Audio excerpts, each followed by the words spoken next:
Face Off from 1997. Thoughts? Film. Now, it is crazy hot right now, so I'm probably gonna rush through this video, so yeah.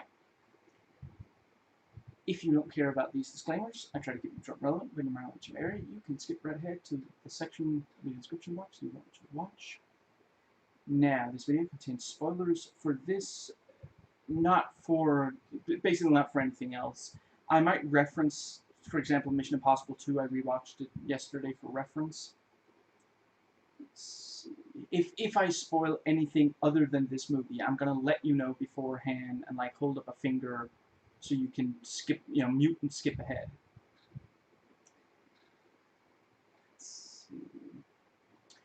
Content warning / trigger warning. I am going to be discussing the potentially triggering content of this movie, rape attempts, rape via tricking a woman into thinking you're someone you're not. I don't have a problem with violence and gore in general. The thing's one of my favorite horror movies and movies in general. I was like Cronenberg's The Fly, Videodrome, etc. I don't have a problem with film, sexuality, nudity, disturbing, upsetting material in general. Monster is one of my favorite movies. In my opinion, the only way sex can be wrong is if consent is violated and or it's cheating. I will swear in this video, probably roughly equivalent to the movie itself. Now,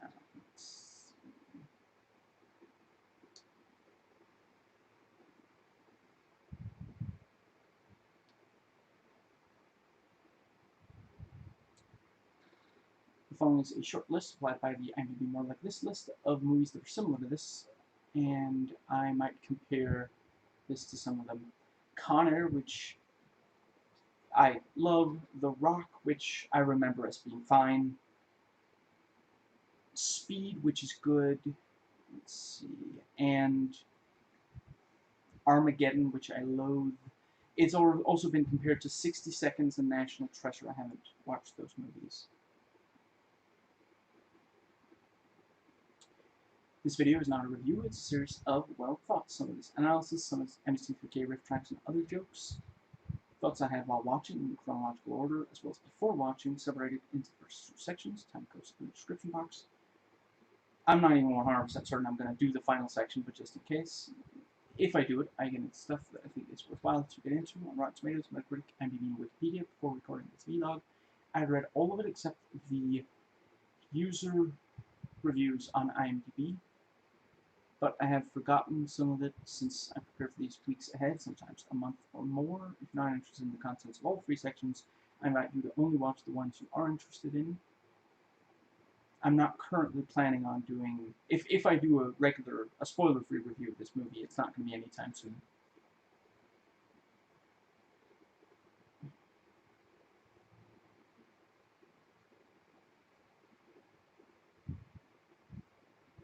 This movie is kind of mixed on the female characters. They get to be strong, Jamie is the one, it's so freaking hot, it's so fucking hot, I almost pulled a Castor Troy and referred to her as Jamie. Jamie is the one who, if not for her stabbing him in Castor in the thigh with the butterfly knife, who knows if maybe Castor would have been able to shoot Sean, who didn't want to shoot when his daughter is right there, as a human shield. And Eve does several things that really help, majorly, but then at the same time, both characters are sexually assaulted, in part so that the audience can get a cheap thrill out of revenge, so, yeah.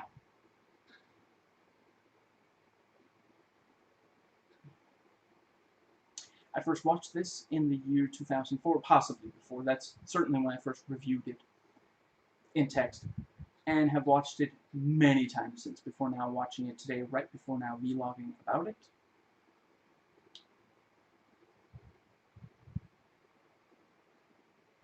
Now, my own quote-unquote film critic rating for this is an 8 out of 10, and my personal rating is a 9 out of 10.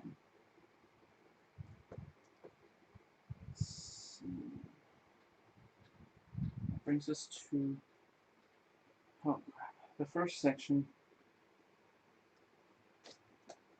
notes taken while watching. Excuse me. I love the dreamlike quality of the opening and how it kind of turns sinister when we realize Castor Troy is there. A nostalgia critic or someone said that, why doesn't Castor just shoot again? Oh, he must be a really bad shot. And, well, he's clearly shot at killing a kid.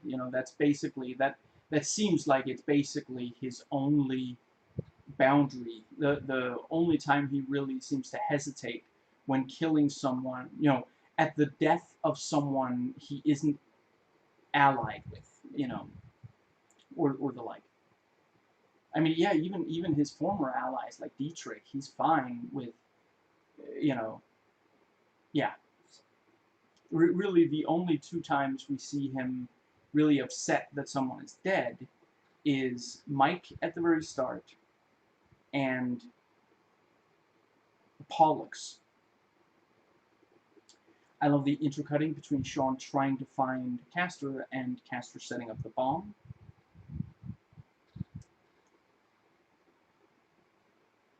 I really love Castor's slow-mo walk on the airfield. The movie does a great job setting up the relationship between Castor and Pollux.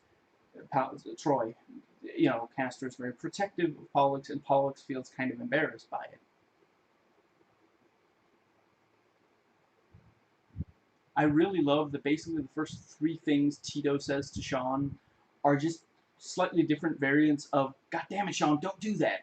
Two of them because Sean is in a vehicle that's clearly going to intercept the jet. The first before they get to the whole jet thing, he's like, "Come on, lay off your poor beleaguered agents. They're doing their best. You're really putting them through hell here." And then the second time, it's, "God damn it, Sean," and Sean, God damn it, no, just I don't understand. I I know not everybody loves this movie and Con Air, and there's probably other '90s action movies. Like I said, I don't not the Michael Bay ones, but these two, I love how the good guys are like shouting and yelling like, "No, don't do that. Come on, you got just this." Yeah, the sort of actually it's kind of an '80s thing too, isn't it? Yeah. I absolutely love the entire opening action scene of the opera. I mean, I love every action scene in this movie. It's incredible. I really love the tension of seeing Castor reloading his guns. It is genuinely sweet when Sean promises to be a better husband and father, and Eve genuinely, like she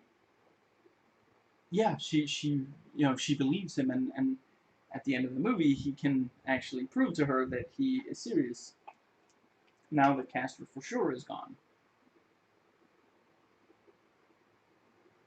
That's how you know just how old this movie is.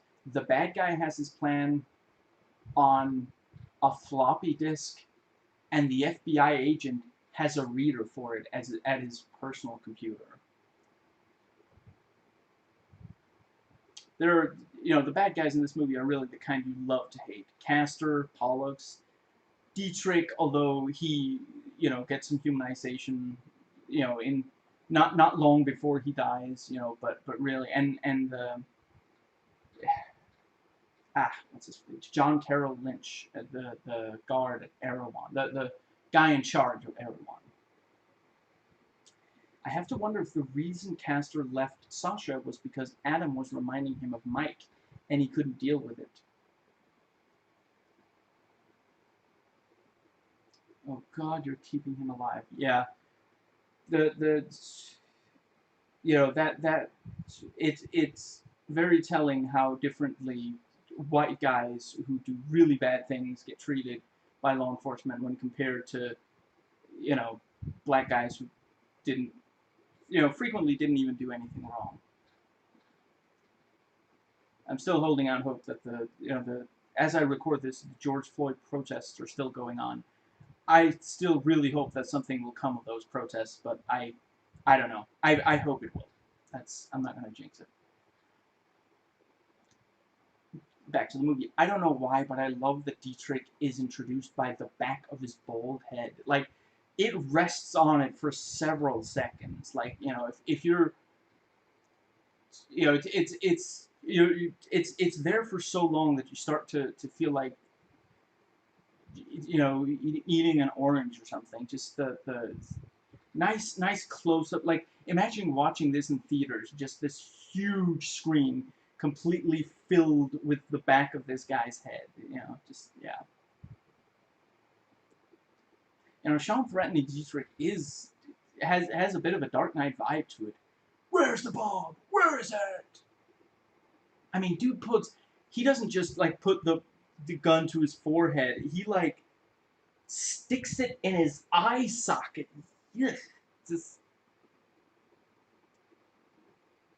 I appreciate that Eve is really physically affectionate now that she legitimately believes she has Sean back. It would be completely understandable if it took a while before she was ready to open up, but in this movie, it really underlines how much Sean is giving up. It would be so easy to just stay with her.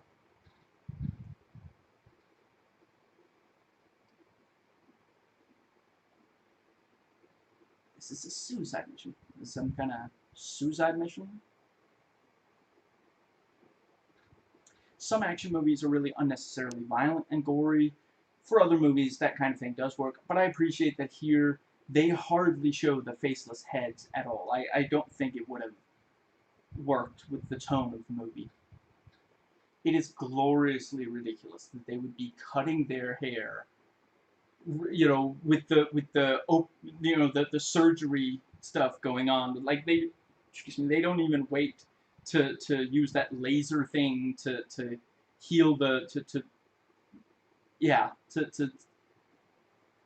attach the new face to the to attach Castor's face to Archer's head. They're just trimming the because otherwise it's not gonna look like Castor. That's just yeah. You probably don't want hair with there could be bacteria in that hair. If you get that into the wound, it's yeah.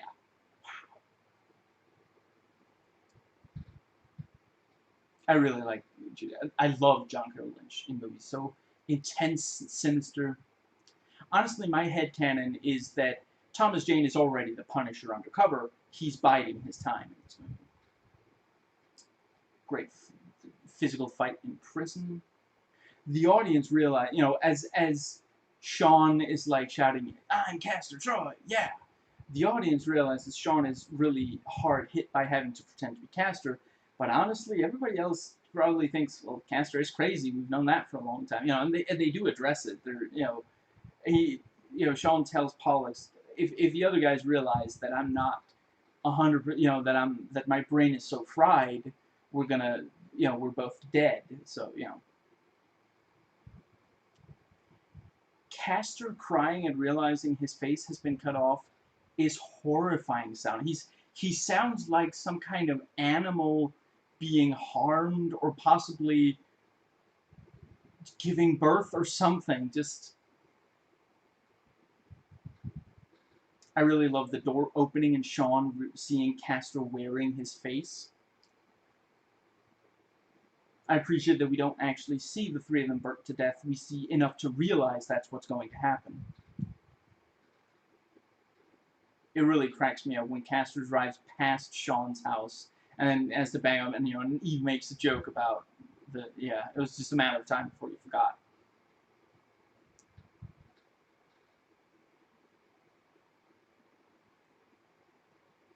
It's pretty messed up. For a few seconds, you legitimately wonder if Castor is going to molest Jamie before you see that it's the cigarettes he's going for. He says something like, "You have something I crave," or something like that.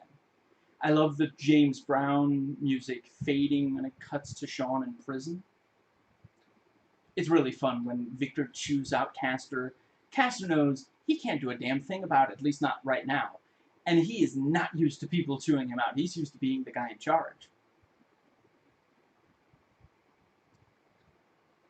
I really love Castor and Pollux Troy together, regardless of who's playing Castor. I mean, I guess it basically is that Castor Troy can't arm or disarm a bomb without dancing and Hallelujah being performed. And if there isn't going to be a choir, if they evacuated the choir, so he's going to have to sing Hallelujah by himself. I don't know, maybe it's a mojo thing? I love Castor really soaking in the applause. In reality, all he did was disarm a bomb he put there, You tell the president to hold.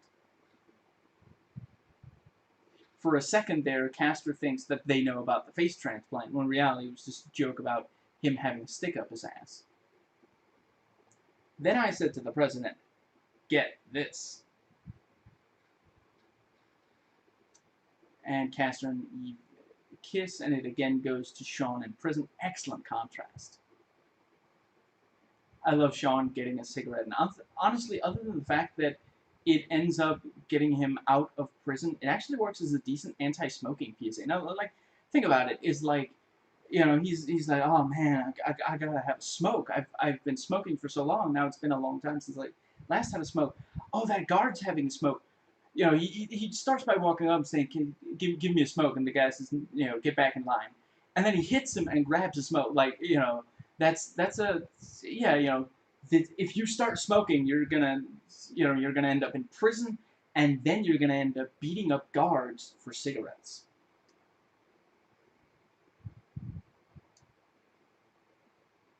I know your wife loves you and is waiting for you. Something Sean would think to say, but Castor wouldn't. I really do appreciate that. Obviously a lot of what Sean does to get back at Castor involves violence, but there are also things he does that are very specifically things that Sean, some of it is him knowing, he confronts Dietrich and he's like, oh, I heard you say Cheryl on the phone, so you're still selling drugs to Cheryl and this other, because that's what Sean knows about, and the so yeah. But some of it is him being a good person. He doesn't, and that's again. I'm sorry. I'm not gonna go on a rant about Michael Bay, but in this movie, it's not that he is belligerent towards Dubov.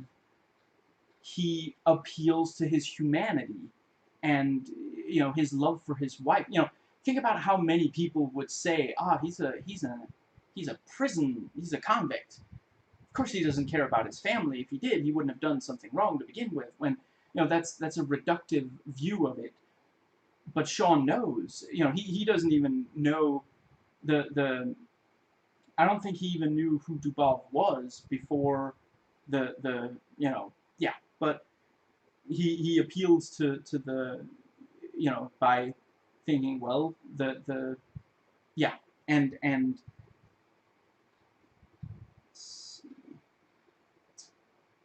it also goes to show he does have some sympathy for people on that and he seems legitimately upset, and I gotta say I am too. When Dubov dies, you were like, they're gonna get away together, it's just, I mean, I don't know if it would end well necessarily, but you still want him to get out, just.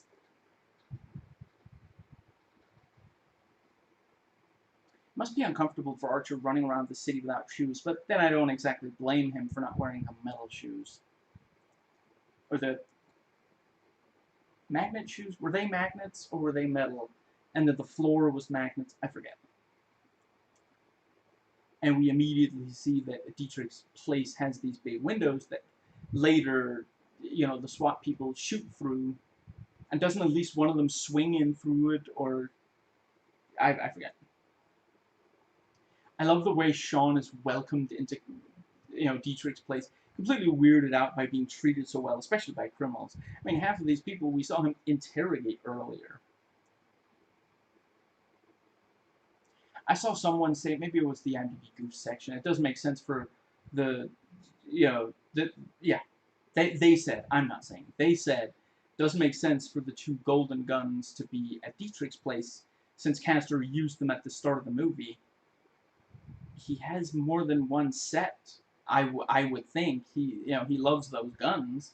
Why wouldn't he have more than it's not like he this is not like the Infinity Gauntlet where there's only one. He got out and bought several sets of these guns. It really doesn't. I'm not. I 100% agree. Those are not the same guns from the start of the movie. There's no way Dietrich got them. Like I don't know. I'm guessing there's like evidence lockup or whatever that thing's called. And Sean lays out the plan for what he and the gang should do, and how he knows so much about Sean.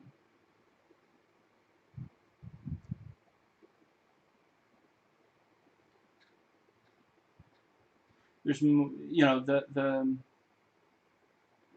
let's see. Yeah, Sean and Dietrich talk more about the surgery, the face swapping. And I just have to say, there need to be more movies where a grown man puts his thumb and index finger on the nose of another grown man. Like when Sean is like, talking about, this is Sean's hand, and my face is Dietrich's face. He's like, take the face off, the eyes, the nose. That needs to be in more movies. Is it a Nicolas Cage thing? Or it maybe at least was his idea. I don't. Maybe it's not a trademark, but his idea, because it really, like, I mean, at the end of the day, it makes. I mean, he's on drugs, and we know they don't know, but we know that Sean. This might be the first time he's ever done drugs at all, and the dose they're giving him is what Castor would normally take. So, you know.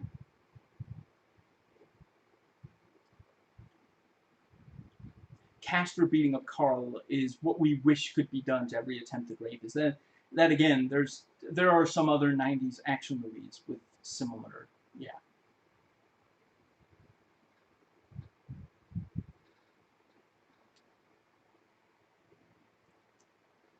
I love the start of the action scene at the at Dietrich's place. The SWAT team start shooting, and Dietrich's like some of the others are like ducking for cover, and Dietrich just walks with determination, really badass. And Castor shoots Dietrich in the neck. When they say blood is thicker than water, they can't be talking about Dietrich's blood. I really love them shooting at the mirror.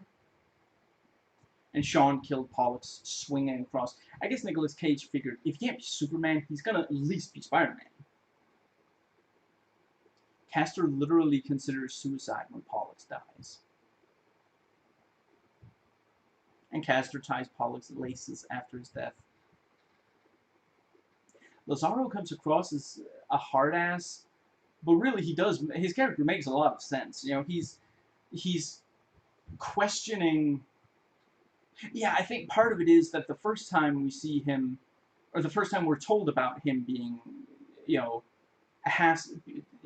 a problem for Sean, what Sean was doing does lead to capturing Castor, but then when Castor posing as Sean starts doing extreme things, Victor is like, these Gestapo methods have got to stop.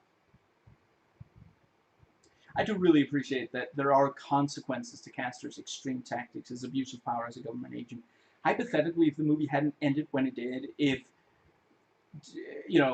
Castor kept doing what he was doing, there would be consequences. He wouldn't be able to kill everyone who confronted him about it. Eventually, not all of them would come alone. Victor Lazaro was not the only person who was bothered by it. He was just the one person who went to deliver the message. He went, but he was talking about, like, what was it, the Justice Department wants a hearing? I was like, wow. 1997, back when, if someone in the government did something wrong, there might actually be consequences. Although, again, this is when they're trying to go after actual criminals. Trump doesn't like that either, so, yeah.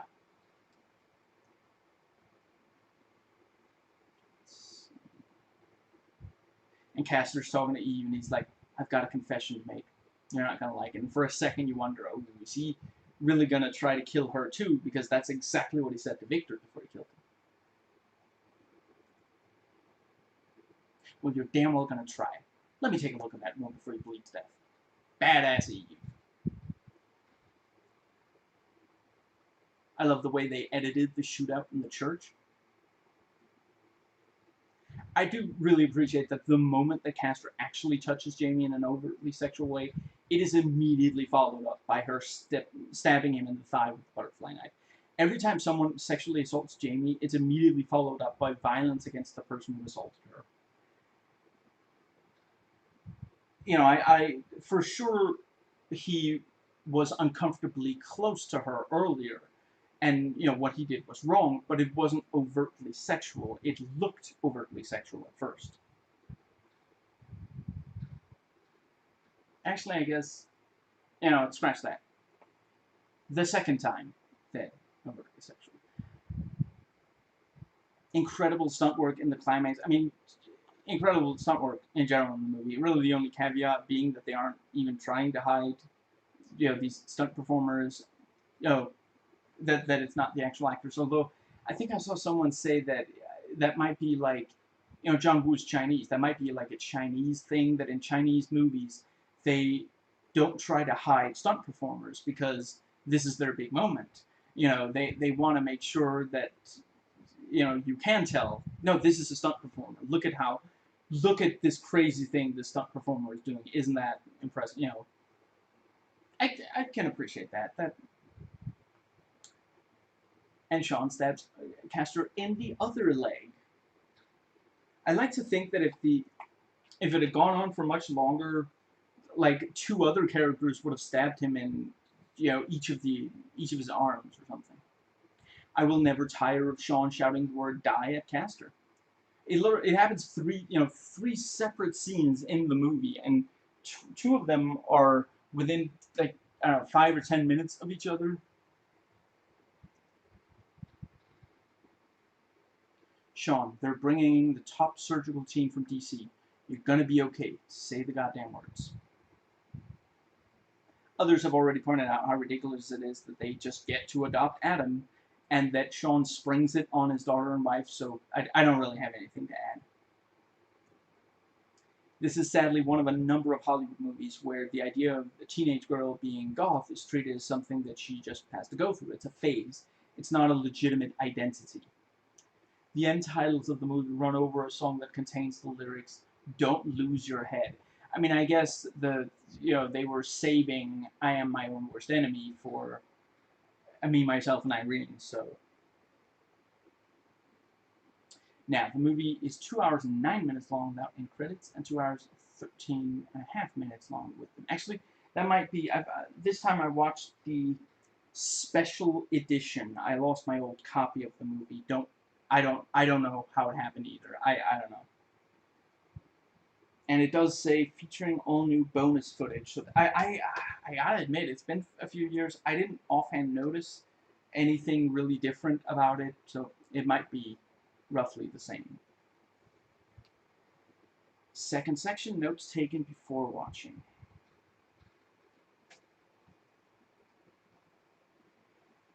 Oh, excuse me.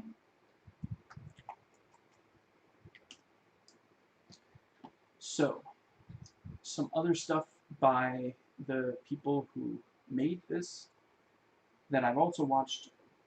So yeah, John Woo. I watched Redcliffe, but I think it was the American version. I don't think I've watched the original one. So yeah, Paycheck, Mission Impossible 2, Broken Arrow, Once a Thief, and a Bullet in the Head. And I gotta say, this is definitely my favorite of his. But as I just mentioned, I haven't watched. You know, there's some of his Hong Kong work that I haven't watched yet. So I know. Let's see. They're called The Killer and the. I'm sorry, I forget what the other one's called, but yeah, and starring Chow Yun Fat. Is that how you pronounce? I'm sorry, I always get those mixed up. But yeah, I know. I will get to them. I will watch them. And yeah, and one of the producers is Barry M. Osborne, who also produced the Lord of the Rings trilogy, Matrix, The Fan, about 5 of those running right now. Child's Play, and Peggy Sue Got Married. That's the fantasy comedy drama, not to be confused with the courtroom drama Peggy Sued Mary, or the porno Sue Pegged Marv. I'm not kink shaming, I just thought it was a funny little... I like verbal comedy, what can I say? And apparently this was written by a guy called Mike Werb, who also wrote The Mask and Darkman 3, Die Darkman Die. He also wrote the first Tomb Raider movie. That one's fine, but I love Darkman 3, and yeah. Let's see.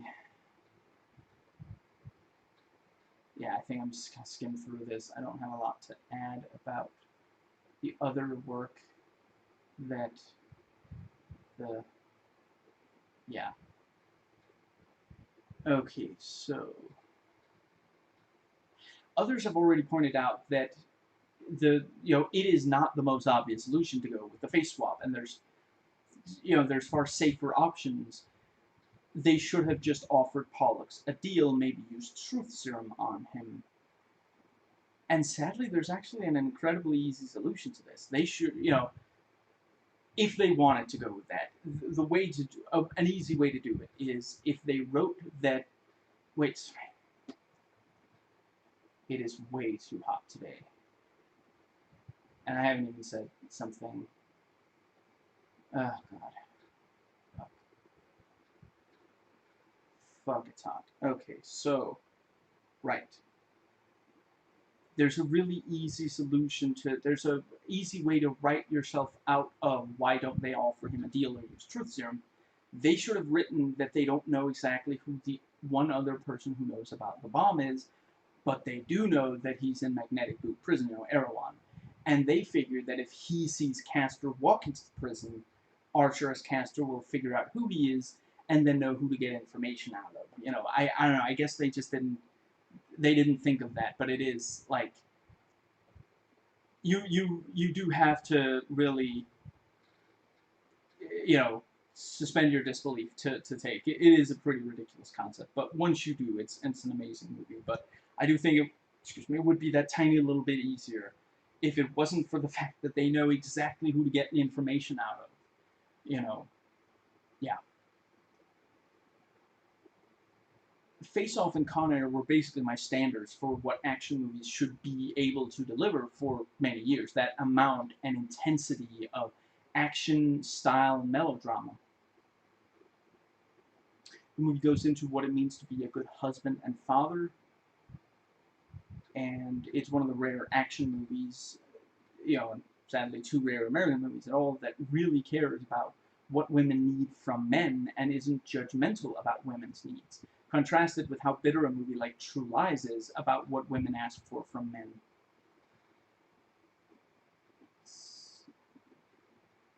In this movie, the characters who objectify women and treat them badly are all bad guys. We're supposed to want Sean to be reunited with Eve, and the movie makes that happen, but it doesn't feel the need to sexualize her, so that the audience thinks of the reunion as Sean getting to be with a hot chick or something. There really aren't very many. Although I guess it does end up she's almost too sweet-natured, although they do give her some badass moments as well. But it is, American movies have a hard time. It's either super hot badass babe or basically innocent and has to be protected. I do wish that it did more to explore what it does to Eve to realize she slept with the man who killed her son. I don't think that it's wrong to... If fiction is going to depict rape, I think ideally it should explore what rape does to survivors, rather than just use it as a cheap... Yeah. I appreciate that at times Castor can be a very nice person, because at times he can be a real Sam.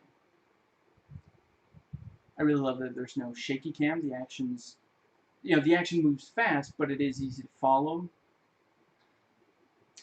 I agree with the Retard Crew. Face Off's a good movie. They rap that in one of the Black Hawk songs. I don't know. I guess I thought it was appropriate that I they care so little about the Black Hawks that examples in their Black Hawk songs, and for me to say I don't even know which of the I'm pretty sure it was the first Black Hawk song they did back when I don't think they were planning to do more than one.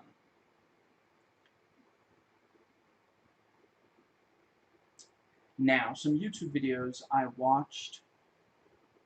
I think the channel is called Your Movie Sucks or something like that. Sucks, not socks. Your Movie Sucks Socks, and it's called like I don't know if do they pronounce it Adam or is it Adum? I don't know. And Pals Face Off. It's basically like a MST3K like commentary track kind of thing. It's hilarious. I ended up subscribing to these guys from watching this. And let's see. 10 Things You Didn't Know About Face Off is a pretty good movie. In general, I like Minty's videos. And let's see.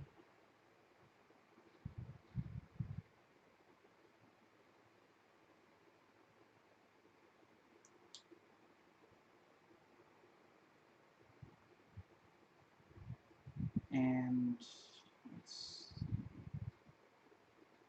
Yeah, the trailers are pretty good. Overall, I did enjoy watching the Nostalgia Critics video on the movie, and I definitely enjoyed the Nostalgia Critic real thoughts on Face Off.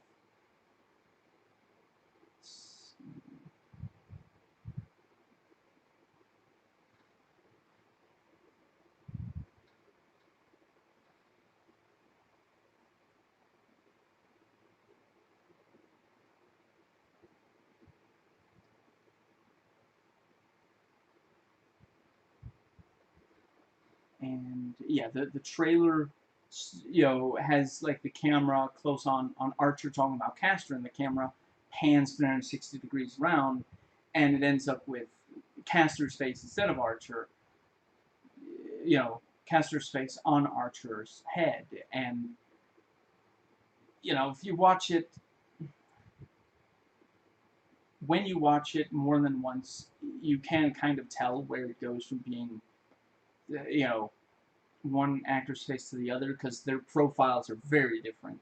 That it really like the idea that you could just take the face and put it on the other's head and it wouldn't look ridiculous. Yeah, I don't know, but I love their performances, so I forgive that they cast two actors who have such different looking heads and faces.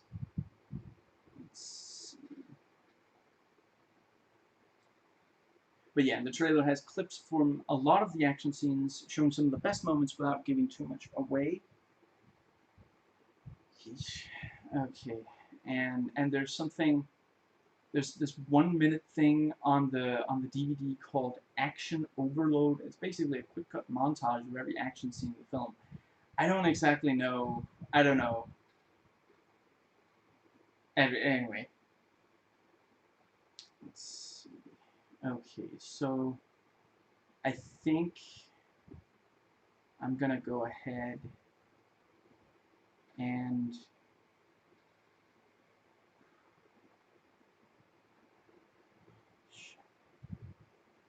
okay. I recommend reading Outlaw Vern's review in the comments section because apparently Mike Werb showed up several times and explained some of the things that, like, yeah. Okay, that brings us to the fucking final section. Okay. The final section is called Critics' Nights, IMDb and Wikipedia.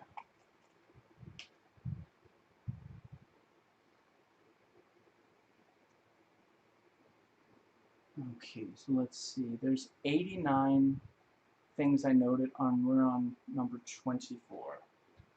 Okay, let's see.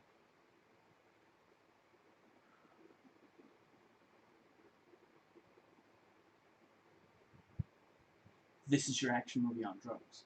Any questions? There are some of the critics who say that, oh, it's like crazy violent.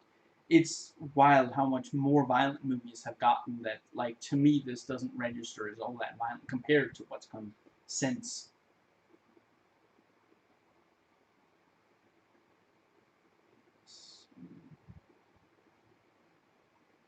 I mean, think of some of the action movies that have come since this, of like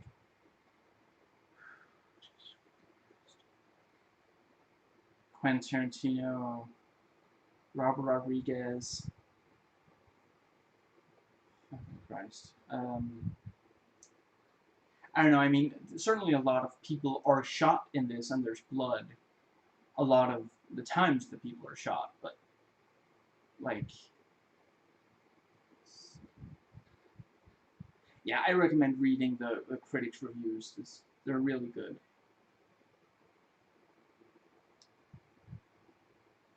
I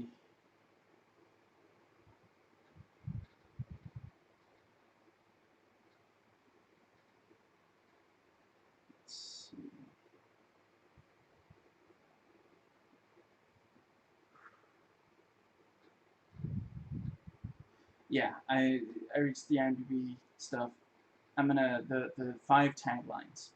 In order to catch him, he must become him, which they actually, let's see, the the DVD says in order to trap him, he must become him, and they put the two sentences over each other, and it does almost match up with them being equally long. And yeah, to destroy your enemy, you must find him, face him, and then become him. It's like looking in a mirror, only not. Only one will survive.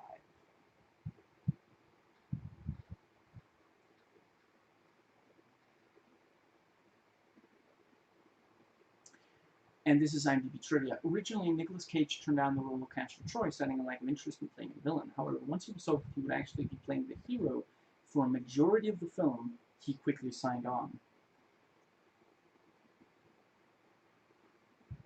Nicolas Cage and John Travolta spent 2 weeks together before filming to learn how to play each other. They decided on specific gestures and vocal cadences for each character that could be mimicked.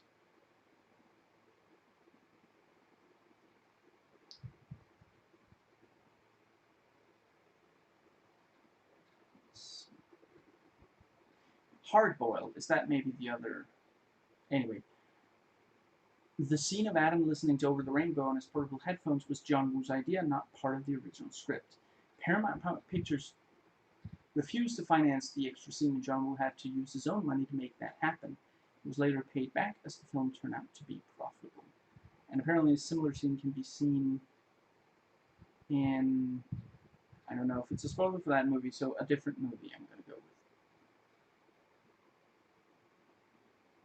Nicolas Cage didn't want to see the grotesque face makeup, so John Woo hid all the reflective surfaces on set. That was nice. Originally, Arnie and Sly were in mind to play the lead roles, and when John Woo was brought in to direct, he decided Travolta and Cage would be more suited to the roles. I do also like on the cover, above face off, face slash off, there's Travolta slash Cage. That's a good, yeah.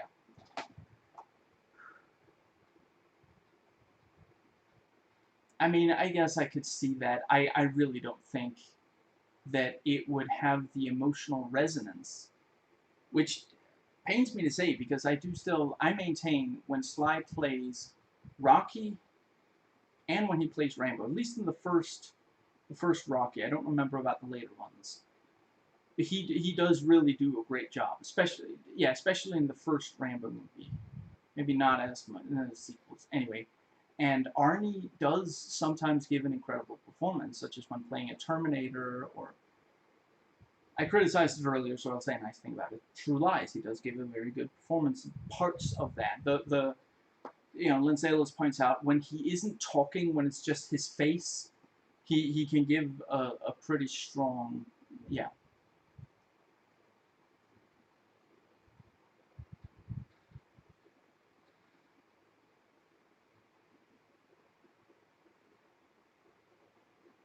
For John Woo's birthday, Nicolas Cage and Nick Cassavetes replaced Dietrich, gave him a Dirty Harry poster signed by Clint Eastwood. Woo has called Eastwood my hero, so that's really nice.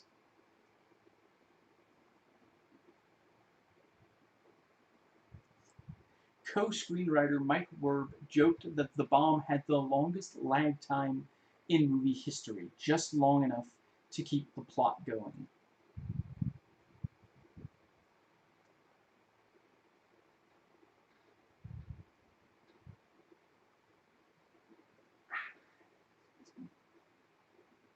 Co-screenwriter Mike Werb got the idea for the face surgery from a friend who had a hang gliding accident. They had to remove most of the skin from his face, reconstruct the bone matter, and put his face back on. Most of the stunts in the movie were done without the use of any digital effects. That's crazy.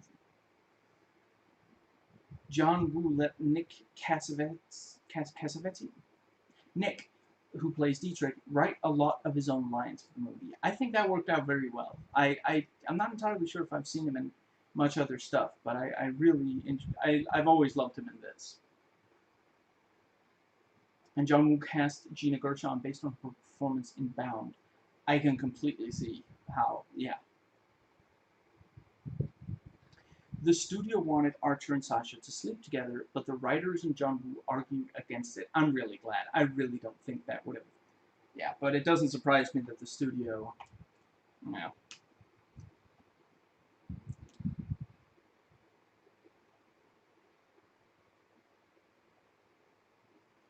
Some of the prisoners are actual ex-convicts recruited by John Woo because he wanted real people. Oh yeah, that's ex-convicts. Sorry, they're not actual. They're not actual convicts. Ah, crap! It's a spoiler from that movie. I'll just say there is a different movie where apparently, for a scene set in a prison, they used actual prisoners, which is wild that they weren't worried that they would break something or assault a crew member or something. But yeah. Let's see.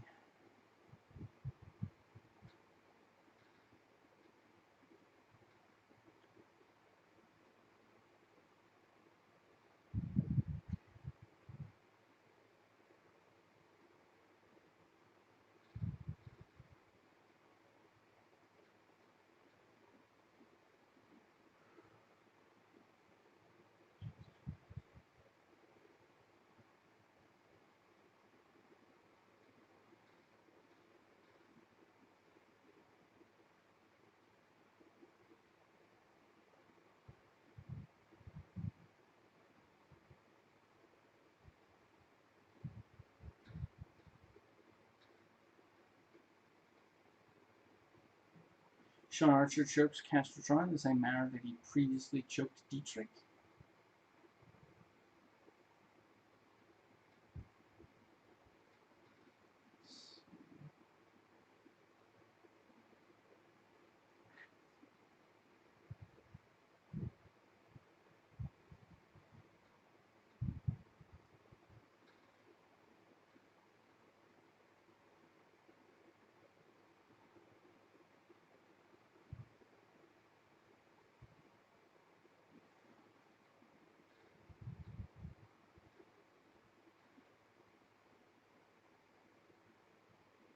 Huh.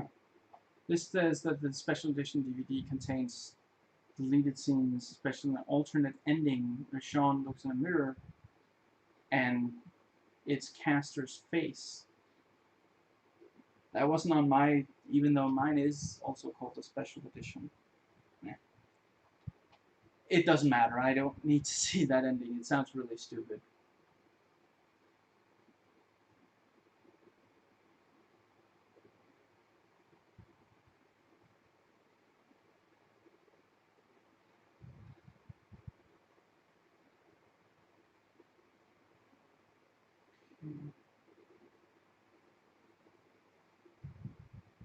Oh, thank God. Okay, those were all of the notes that I especially, yeah, shit. This is a really short video for me. I realize it's not by very many other standards, but I gotta, yeah. I as long as I'm recording, I have to have the light on, and yeah, I'm gonna go get something ice cold into my body and just yeah. The you know if you're doing it, if you're reading anything about this movie and if you've already watched it, treat yourself to the IMDb quotes page because they got all of the you know I think all of the best quotes from the movie in there, so that's great. And let's see, yeah, I that's gonna be it for now. So I hope you enjoyed watching, as I enjoyed watching and recording, and I'll catch you next time.